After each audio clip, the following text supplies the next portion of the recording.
Thank you for joining us on Journeys with Jenny to continue the discussion around blended families from different viewpoints. Today I have my guest Anna with me. Thank you for joining us, You're welcome. Anna. Anna's going to be discussing with us her viewpoints and her personal experiences and journeys at being a child of a blended family, being a biological mother, a stepmother, and in general, what it's like being in a blended family. She's going to give us some of her knowledge, some of her do's and don'ts, some of her lessons. She's coming to chat about this journey and the impacts that it's had on her and her family, positive, negative, very raw discussion about that. So in saying that, let's get started. As always, if throughout this episode you have some questions that you would like us to answer, you can email us at journeyswithjenny2025@gmail.com and we'll do our best to come back on and answer some of those pressing questions. So let's get started. Anna, as I said in the intro, that you are a mother. Mm-hmm. You have 2 biological children. Yep. And you also have a stepson who's older. Yep. You didn't have any children going into your marriage. No. And had your 2 children with your current husband. Yes. Who came into the marriage with a son. Correct. Okay. But let's start with your own life before meeting your husband. And your mum and dad were married when they together, doesn't matter if they were married, but they were together when they had you. Yep. And you've got brothers. Yeah. Just brothers. How old were your parents? How old were you when your parents separated? I was 16, so I was in year 10. Okay. Yeah, 15, 16. Yep. Did you continue to have a relationship with both parents when they split up? I did, yes. Yeah. Okay. Did your mum meet someone else? And No, Mum stayed single Okay. for ever since. Okay. So you didn't have that experience of having a new male come into your house? No. Which would It was just Mum and I. So by Right. that time, my brothers had all moved out. They were all in their 20s. And so it was just Mum and I at home. Right. Yeah. Okay. Which would have been easier, I think, than Yeah, I having think so as well. somebody else come in. Absolutely. Yeah, because Yeah, that's for an sure. interesting thing to talk about as Yeah. well. And what about your dad? Did he meet somebody else? Yes. So Okay. he had been with somebody, well, still married. Right. So they, after my parents broke up, they got together officially, probably 18 months, 2 years later. So, and then they were together until he passed away when I was 26. So they were together in their own, living their own life, I guess, for probably about 8 years. Right. Yeah. Do you still have a relationship with her? No. Okay. Did you ever have a relationship with her? No. And is that because of the way their relationship came about?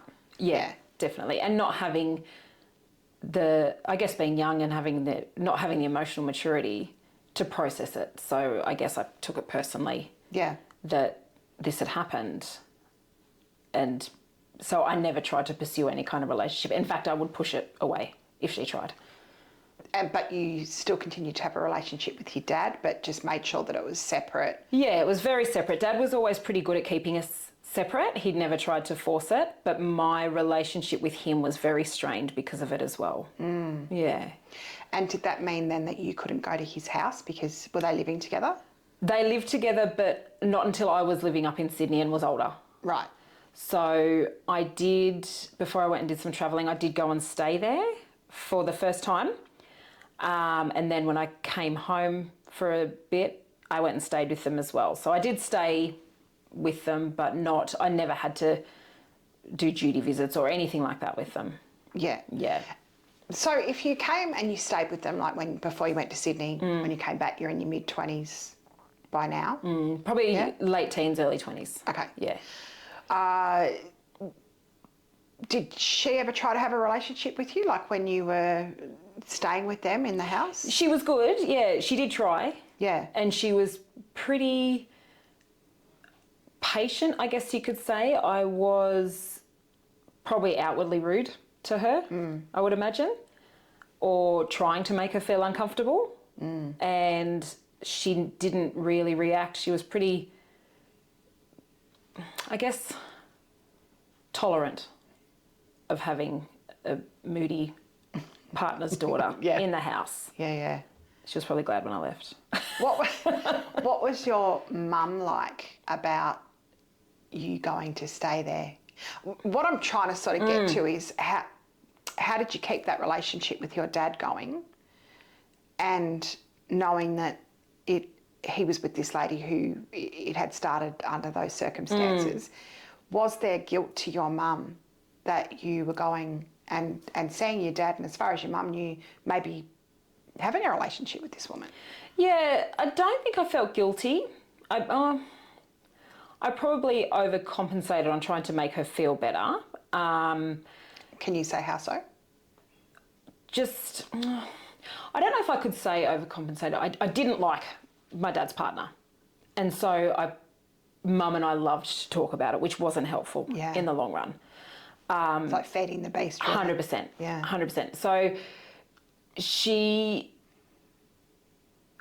on the two occasions where I did see her, I'd get in the car and I'm like, oh my God, you should have seen that she did this, or she wore this, or she was just so blah, blah, blah.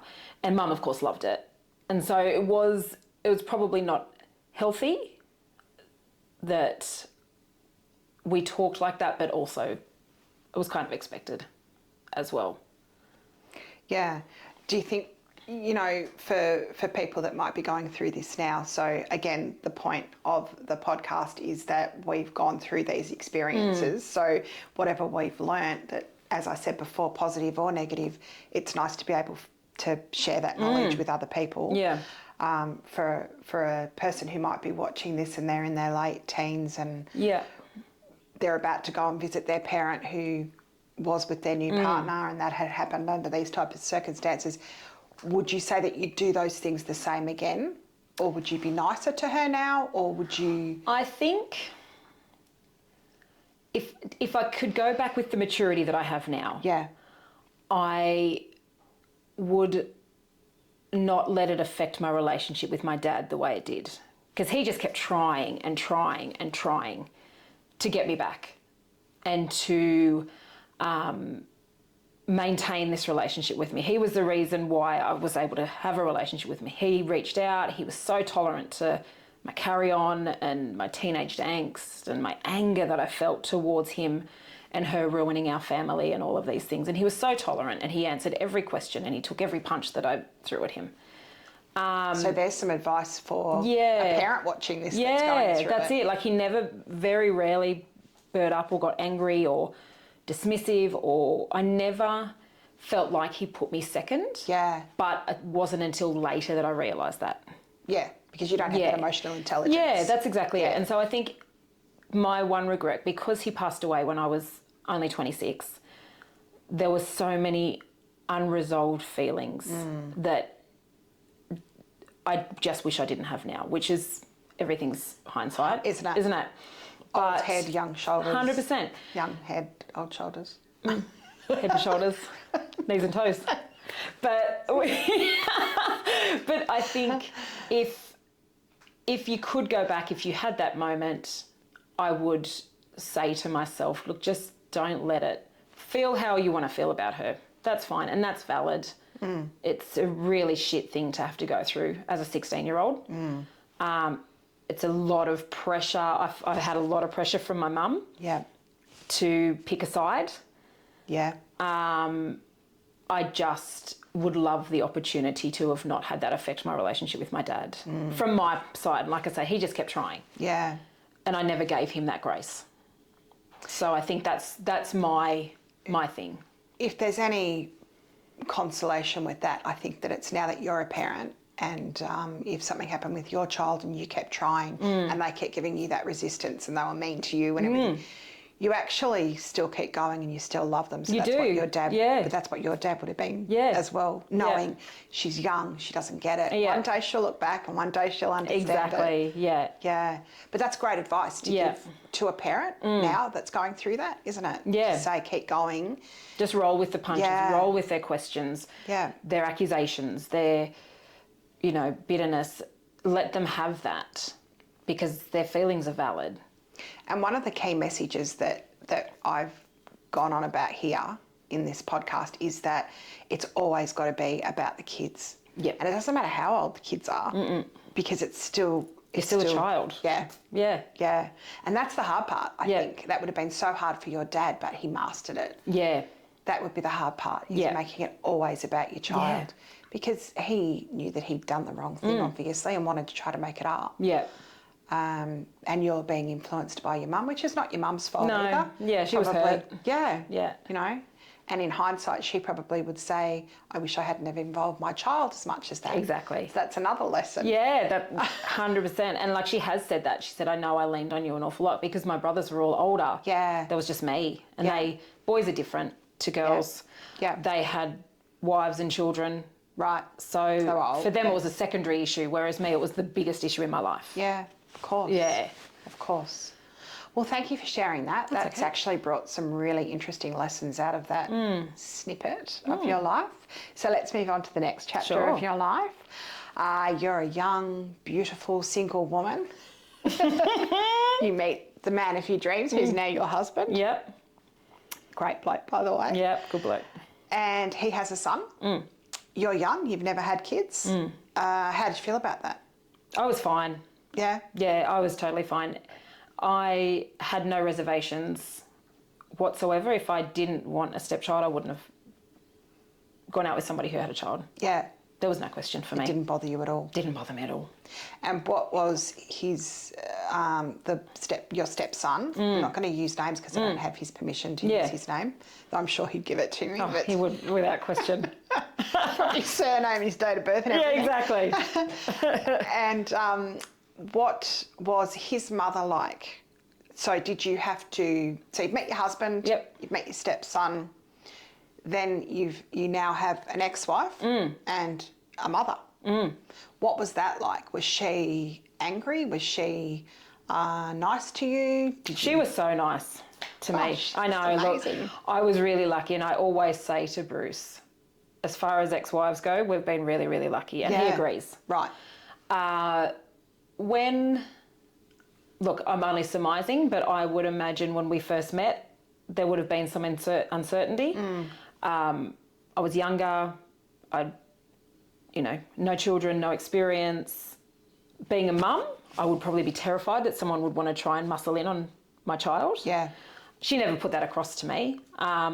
There were moments when I was probably pregnant with my eldest child and my stepson was 4, 5. There were moments where I could feel a shift in probably more so her and Bruce's relationship. And again, I remember just saying to Bruce, you've got to remember that her son has been the centre of your universe. And now within 12 months, there's a new partner and a new baby coming. It's quick. Very quick. Yeah. Very, very quick. But that was very emotionally intelligent of you to be able to see that. Yeah, I guess. As well, Yeah. Because you hadn't been through it. As a mother now, you'd say that. Yeah. But as a younger single... I actually remember a friend of mine had a child quite young, and she and her partner had split, and so they did shared custody. And I remember her telling me when her partner met someone else, she was really worried that her son would be pushed to the side. And I think that always stuck with me. And I remember taking on board her concern and thinking, yeah, that would suck. All you want is for your child to still be the centre of everyone's universe. So I totally get why you'd be worried. Yeah. I wish someone had said that to me. So there's our lesson out of this. Lesson number 2. Because these are things that you don't know and you 100%. don't think of. And sometimes come from a parent, like whether you've become a father or you've become a mother, it's not until then that you start to think like that. Because you wouldn't have thought of that yourself. Oh, you 100% selfish. Yeah. Until I feel, for me especially, I was 100% selfish until I had a family. Yeah. And my feelings only mattered. So I guess my stepson my mindset did start to shift a little bit out of that selfish zone, but he also lived 5 hours away from us. And so we only saw him every now and again on weekends or school holidays. Yeah. Right. Then that makes a difference too. You haven't got this child coming to your house every Wednesday night for dinner and every second weekend, Exactly. or whatever every week about, because that's unsettling and difficult for everybody who's involved in that. Yeah. So he came just spasmodically or school holidays. Yeah, so before he started school, he would come down for weekends, and that was really, really hard on all of us because he was so tired to have to travel. Yes. To come down, pretty much spend a night or two. How did he get there? So would meet his ex-wife we were living down in Bega. They would meet in Canberra. Right. So they'd come across from Cowra, meet in Canberra. And so he would have this 10-hour travel over the weekend. And it was really hard because he was only little and he'd be quite naughty. Of course he was. He was so tired and he wanted his dad's attention. I was pregnant and I just wanted his dad's attention. So that was hard. That was a tricky time. And then when he started school, he'd come down for the school holidays. And it was, well, still tricky at times, just a change in family dynamic and having a baby and all of the rest of it. But what gave us more quality time. And did you find that for the first few days he'd be really, settling in and be up and down and 100%, tired and everything? yeah. And then as the rest of the time went, it became really good and crazy, and then he'd have to go again. And then it's time to go again. And you've got to start all over again. Exactly. Yeah. And you think about what that's like for the child. They've just started to settle into your house, your rules. Yeah. Different rules, different food, different bedtime. Exactly. And we never had a bedroom for him, so the poor little thing had come down and be stuck in a corner. And have you ever talked to him about that now? No, I haven't really. No. I wonder what he thinks I about wonder. that, whether he cared about that. Yeah, I wonder. It'd be interesting to know. Yeah. I'll bank that. Or it might kill me with guilt. No, I'm sure you were very welcoming. Very welcoming. So out of that also, again, it's keeping the child at the centre. At the forefront. Of what's going on. Because like you said, he's vying for his dad's attention. And until this moment I never thought of that. Yeah, right. Just never thought about that. Yeah. In the way that you just put that. Yeah, okay. And you're vying for dad's attention. And then if you've just had a baby. Yeah. The baby's vying for my attention, his attention, and the child's attention. Everyone's attention. Over. Yeah. Yeah. And all right, so then you have another child after that, about 5 years later. About 5 years later. Yeah. So now you've got two biological children and a stepson. Your stepson's still coming for visits in the holidays, in the school holidays, because he lives so far away. Yep. It would be interesting. That's what I wanted to say before. If it was possible that the child wasn't the one who always had to travel. Imagine if somehow you could work out a way where the child doesn't have to do all this travelling, but the adults have to do all the travelling. People move. Which is how it realistically should be. Should be. Impossible. Yeah. Because what does that mean? That your husband then leaves you and the two kids to go and stay somewhere and then for a that week. doesn't help building a relationship with your stepchild. Yeah. Yeah. It doesn't make any sense really. No. But in a perfect world, if there was a way that you could not make this child have to travel, because lots of kids have to travel. Kids have to travel on planes by themselves. A guest that I had on here earlier used to have to fly by herself at 5 years old up to Queensland. So tough, huh? It's just, and it's the child that's always having to make all the sacrifices. Yes, that's the word I was looking for. Thank you. And something else that we brought up at a different episode also was that thinking that for this child, they've got a new parent figure. They've got new grandparents. They've got new siblings. They've got a new house, new aunties, new uncles, new next door neighbours. But for us, we've just got one new person. Yes. Yep. So when you feel like things are so tough with this child, try to take a step back and think what's happening in this child's world, because they're just 5 things that I've named that's different for this child. And everyone wants that child to love them. So I know when my stepson met my family, we're all very close and there's a lot of us, and everyone was so stoked to meet him. and wanted him to be part of their lives, and we wanted him to play with my nieces and nephews and all of this sort of stuff, and we would have pushed him to do that. So that would have been really, really hard for him. Yeah. Have you thought about that before? No. Yeah. Never. Yeah. Yeah. I know. Things sort of, as you're talking about it, start to crop up and you think, I have never thought of that before. Yeah. If there were moments where he didn't get along with anyone, or my immediate thought was he was being naughty. Yeah. It's his problem. We've got all of these people here ready to love him, and he doesn't want it. Yeah. So, but never that's his problem. About how never overwhelming thinking how this would be. overwhelming that is. Yeah. Yeah. Yeah. And also thinking about, I've said this before as well in a previous episode, and for your stepson, I think this might be the case. He's come from a one parent household with one him child and his mum. Yep. And that's it. That's it. And then he comes to this household that now dad's has his wife. There's these 2 kids, and then you said your extended family's massive. Like you're walking into chaos. A good chaos, and people want you to be there and love you. Yeah. But if you're not used to it, yeah, it's just you and your mum. Yep. It can be overwhelming as an adult. Yes. Let alone a child. Yes. Like I know when Bruce and I first met, he was used to, I guess, a quieter family life. And he came into my family that was just, again, all-encompassing. Yeah. One in, all in. And I know that there's times, and there's probably still times where he finds it challenging. Very true. Yeah. Very, very true. Yeah. So there's our lesson out of that. Lesson number 3. Yeah. Again, it's the same thing. Think about the child's point of view and put the child first. Yeah. Which can be hard. It can be hard to do. Say that. Very hard to step outside the square and look at it from different angles, especially when you're feeling neglected in the relationship. Vulnerable. Yeah. Yeah, vulnerable. And again, hindsight, there were so many times where I didn't think of his feelings. So many, probably for the first 3 or 4 years of us being together. I didn't really think about his feelings as much as I have done reflecting back. And being a mother for so many years now. Yeah. You think like it's changed your outlook on and older. Yeah. You know, wiser. And getting to know him as well. Yeah.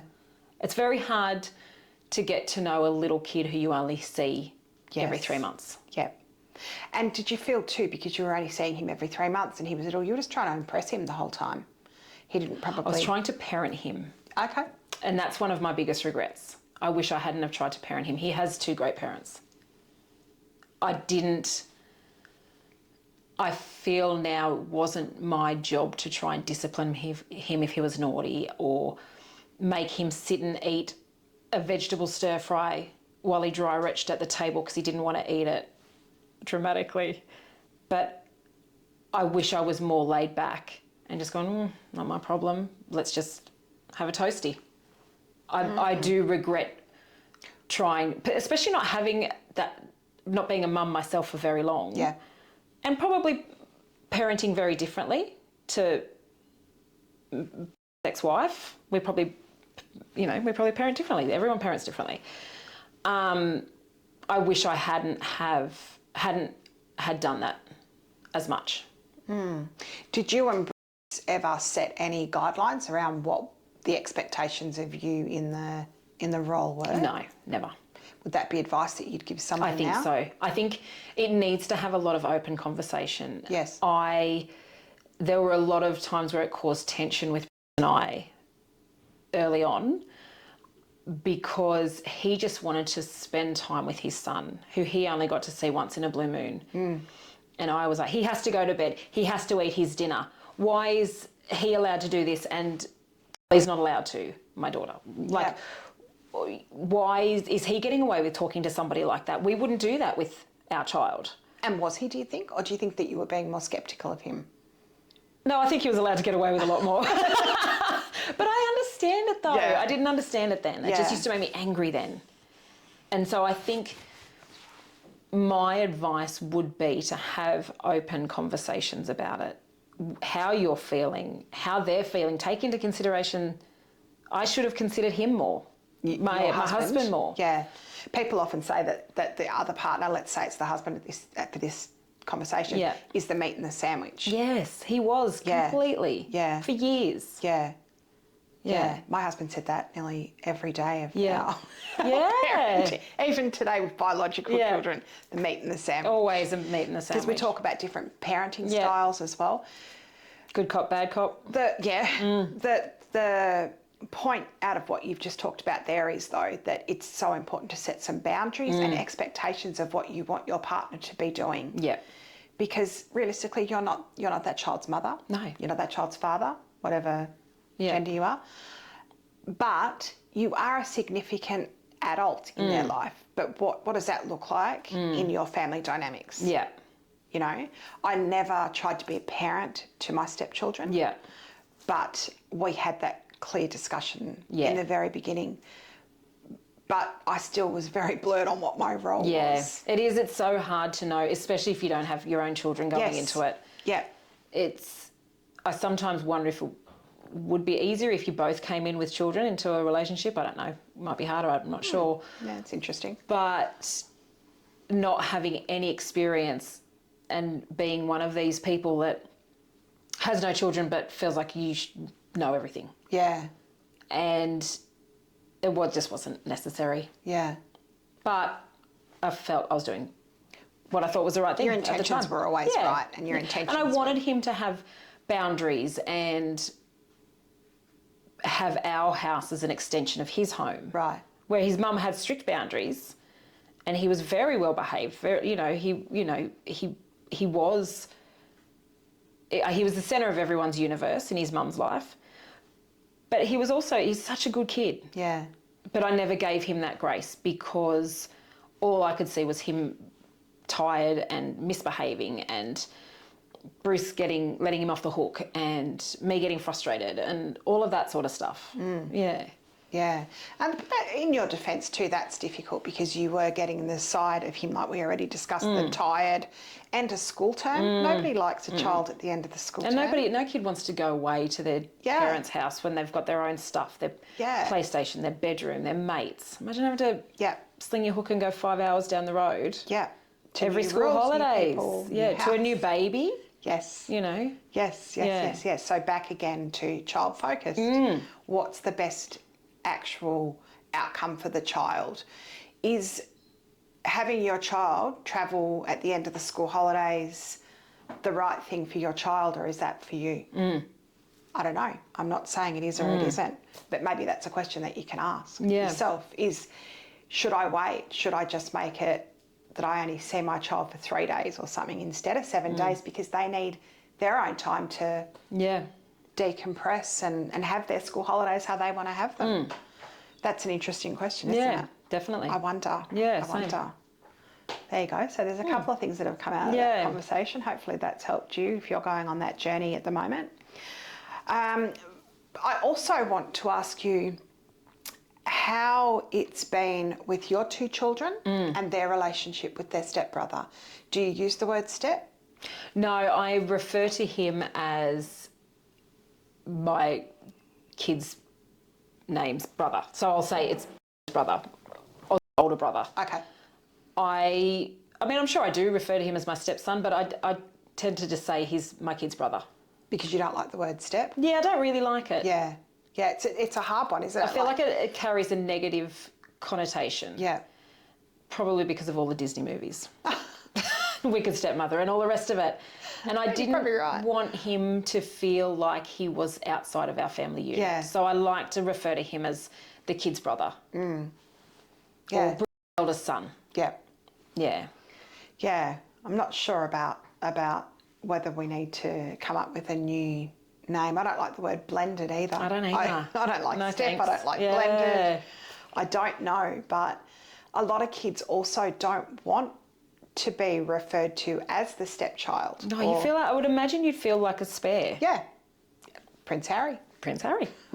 Yeah, that's right. Yeah. Yeah, that's interesting. Or I don't know. It just, for me, it carried a negative connotation, and I just prefer not to say it. Yeah. I mean, I will, but it sounds very respectful. He's an adult now, you're saying. So, but and he's very vocal. I'm sure he'd tell you if he didn't like what you called him. I'm sure he would, 100%. Yes. And I also feel like for the respect of the children's mother, like for me, the respect for that the children already had a mother, that I wasn't their mother. No. That I don't like the word stepmother either. No. But in saying that, we kind of have to use this language because that's the only language that we've got. Exactly. It doesn't necessarily mean we like it. My dad's wife sounds very clinical. It As does, though you have doesn't no it? relationship. That sounds like you have no relationship. Yeah. That's the I know hard it is part. a tricky one. It's it's not. I feel like it's not inclusive to use the word step. Yeah. So if you have a word that you use at home that you think we might be able to start using, you can email us and let us know what that is, because I'd be really interested to hear what people actually use. You know, like nowadays people don't always use grandma or nana or poppy. Like everyone's coming up with new names for things. So yeah, let us know if you've got a name. And so the last question that I had for you about with your children, how their relationship is with their stepbrother. They Half-brother. Half-brother. Sorry, yes, of course, half-brother. Do they introduce themselves like, this is my brother? Yep. Yep. There's no half. Yeah. Okay. And I always, not that it's ever been a conversation, but there have been times where, say, my daughter might say my half-brother. I say, no, he's your brother. Yeah. We don't need to. Yeah. Yeah. I think that's nice. Yeah. Do they have a good relationship together now? Yep. Very good.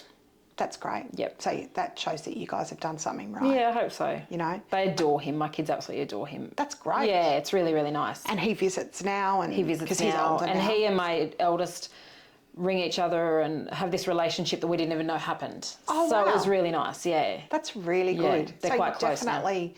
You've definitely done a lot right. Yeah, I think we were lucky in that when he was 17, he came and lived with us for a couple of years. Yeah. It was hard. He didn't want to be here. It changed our family dynamic, our day-to-day family dynamic, our routines and all of that sort of stuff. And for me, it was tricky having a 17-year-old boy in the house. Yeah. That's a big change to your daily household. Yeah, it was. There were a lot of challenges, and I think a lot of it came down to the fact that his life wasn't down here, and we tried to make it down here for him. But then, on the other hand, I got to spend that couple of years with him, being a parental figure, and him being just the same as the other two kids.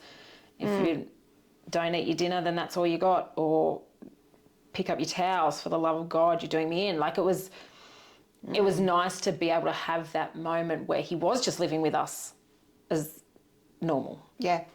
Do you think that strengthened your relationship? Yes, I think it did. Because you had the opportunity to do the day in, day out stuff, not the fly in, fly out thing. Yeah, I think it did strengthen our relationship, and I think that I was able to see him as I don't want to say anything other than my husband's son, because he's never been that. But I felt my maternal relationship with him, I think, felt stronger. Not as a mum again. He's got his own mum, but I feel like maybe we felt that maternal connection that we probably haven't over the years. Yeah. Well, that was your role in the household too. Exactly. And then he's living in the household. Yeah. So he would have looked to you as a mum. Not replacing as a mother his figure. mum, but as a mother figure. Yeah. And 17-year-old boys need a mother figure. Yeah, definitely. And so while it was tricky for all of us, I'm thankful for it. Because, I feel like it has built a connection with him and I. Yeah. That wasn't just my husband's son coming to stay every now and again. Yeah. Definitely. I can see how that would do that. Just two more questions before I let you go. Tell me, what would you share with someone who was just starting out on this journey? Like, if you could, we probably already covered it, but there might be something just in particular. Like, if you had the opportunity to go back to young Anna and say to her, Anna, I think I know what your answer is going to be because you have covered it, but is there anything that you'd say to young Anna starting out? Yeah, look, it'd come down to the communication. Yeah. And between you and your husband? You and your husband, you and your partner. Be open with how you feel, but also be mindful of how they feel. I wasn't mindful of how I felt. I really feel like he had to juggle my emotions, his son's emotions, his own emotions, probably his ex-wife's emotions. I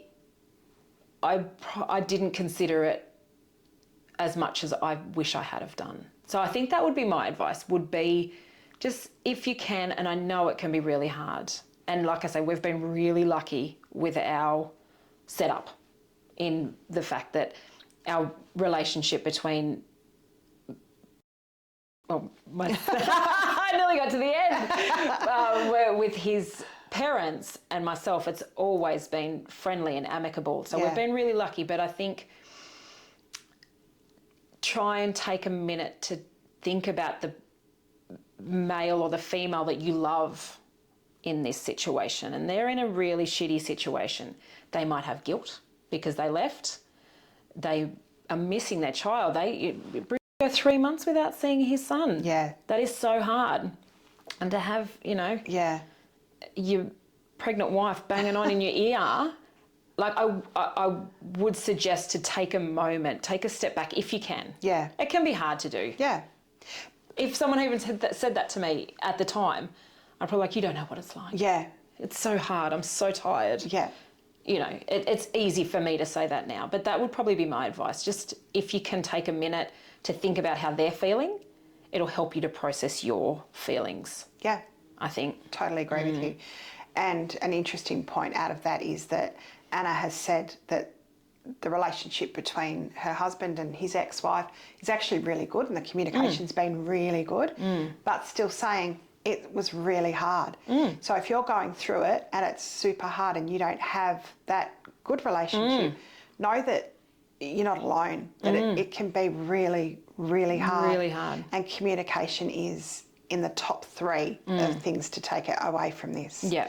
Child-focused communication. And the last thing is self-care. Yeah. So self-care, and we've said this before, doesn't mean a $200 massage, although it can if someone wants to shout you on. Self-care can be so many different things. So what do you think you need during this process of self-care? Like, what advice can you give to people in time to yourself? Do you think it's good to get support from other friends, people going through it?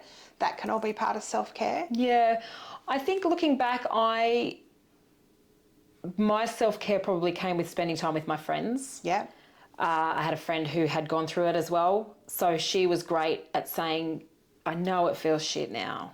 I know it's really hard. I know you feel like you're stuck in this moment, but it does pass.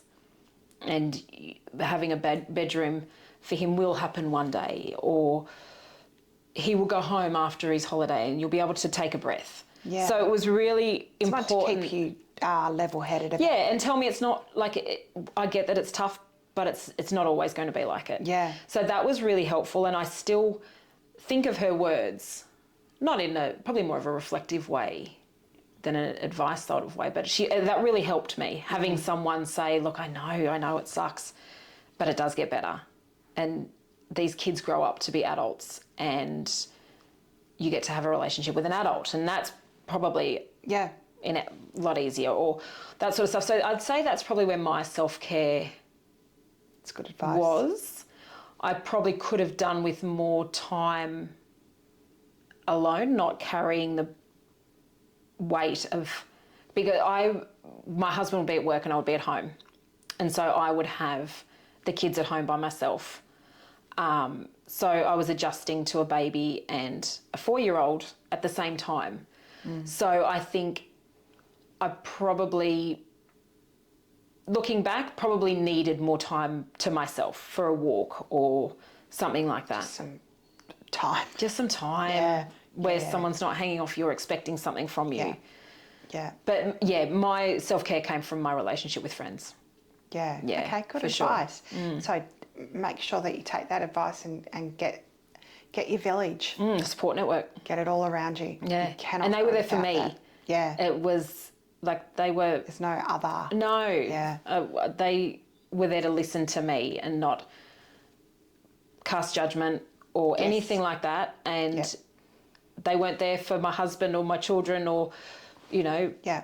their brother or anything like that. They were there for me to listen to them, and that was really, really helpful. And you need to be able to get that support from people that you feel comfortable with, that they're not going to judge you. Yeah. And that you can say out loud, you know what, this actually, I really don't like this. No, you can say you Yeah. can say things you think, Yeah. oh my God, I can't believe I said that. That was horrific. Yeah. Like, But you can't help how you feel. can't help how you feel. And like I say, even when it has been a relatively smooth journey with bumps, it's not, look, it hasn't been rainbows and butterflies, but I look at it in respect of other people's relationships, and we're very lucky and we're very fortunate. And I hope that he would say the same. I hope that... He has. He's actually said that to me. I've talked to him and he has actually said that to me. Yeah, nice. Yeah. Yeah. And he has great respect for you. Yeah. And you for him when you see you together. You Yeah. can see that has taken work to get to that point. It doesn't... If you're going through this and you think, well, you know, they just get along like a house on fire and everything's great. No, Anna's older now. She's got more emotional intelligence. Her stepson is in his early 20s now. You know, he's starting to see that Anna wasn't the evil stepmother he thought she might have been. Yeah. The same thing happened to me with my stepson. Yeah. As we always actually got along well, but as he got older, he started to see that actually all of this wasn't just Dad's fault or Jenni influencing Dad to do this. And, you know, we all grow and we all see things as they're starting to evolve and we get older. Yeah. But, well, thank you so much for sharing your journey with us. It's been so insightful. Yeah, it's been really good. If you have any questions out of that, don't forget to email us at, I always have to look at it because I forget it, journeyswithjenni2025@gmail.com. And I'd like to take this time to thank you for coming on this journey with Jenni. See you next time. Thank you.